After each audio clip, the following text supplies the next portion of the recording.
Hey, youth families and parents. Wanted to send a quick video with a few updates for the remainder of the year, as well as let you know what's happening for week 3 of our series at Youth Group this upcoming week on April 6th. So first and foremost, a few important call outs.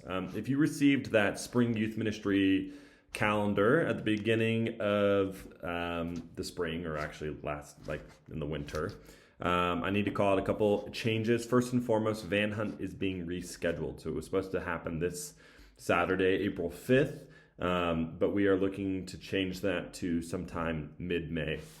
Youth group will be concluded at that point for the year, but figured it might be fun to do something, have a fun connection time with teenagers in the middle of May. So details to come on that here shortly. And then second is that the 10-year anniversary is on your calendars as May 4th. But we have punted that. It's going to be happening May 18th. You've probably already seen some emails from the church on this, but just make sure to mark your calendars. May 18th is a really important and exciting day for our church, as we'll be celebrating our 10-year anniversary. So please show up for that. Your teenagers are probably going to be tasked with some help there. We could use some help from you all as well on the 18th. It's going to be immediately following church. We're only planning on having one service that day. So it's going to be one packed madhouse service, and it's going to be a lot of fun. And then immediately after that one service, we're going to be celebrating. So just so you know, for the remainder of the year, youth group this week, youth group next week on Palm Sunday, no youth group for Resurrection Sunday 420, and then our final youth group of the year is going to be on April 27th. This week, we're going to be continuing our series on Who Am I?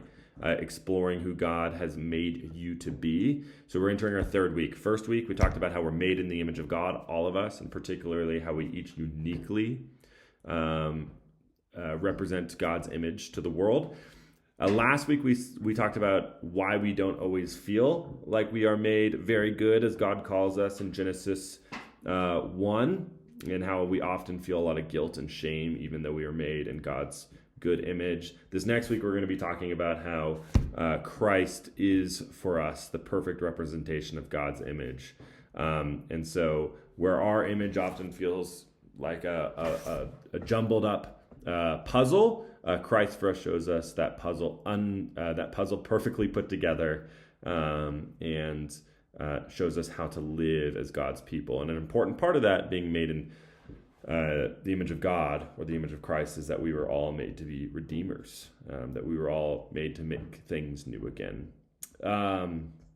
And we will see that Christ for us is both the perfect representation of the image of God, but he also empowers us to live into the image of God in us through his life, death, resurrection, and ascension, and then ultimately the fact that he sends us his Holy Spirit to empower us.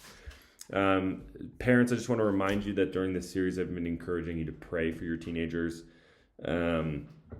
specifically praying for them to live into who God has made them to be. And so I've written that prayer out for you at the bottom of this email. I just really encourage you to be doing that prayer. Maybe write it on a note card. You and your spouse do it together every night as you pray for your children. And I think an important part of this prayer is also this letting go and trusting God with your children, something that we often struggle with.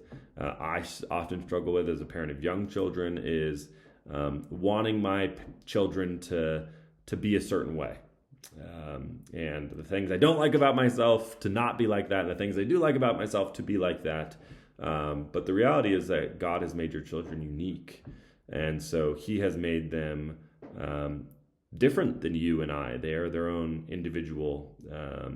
And so a part of that prayer is revealing to you who they are, not who you think they should be, but who God has made them to be. And then asking God to help us to parent them so that they might grow more into who he made them to be. And so I just really encourage you to be leaning into that prayer, and then also checking out the parent question.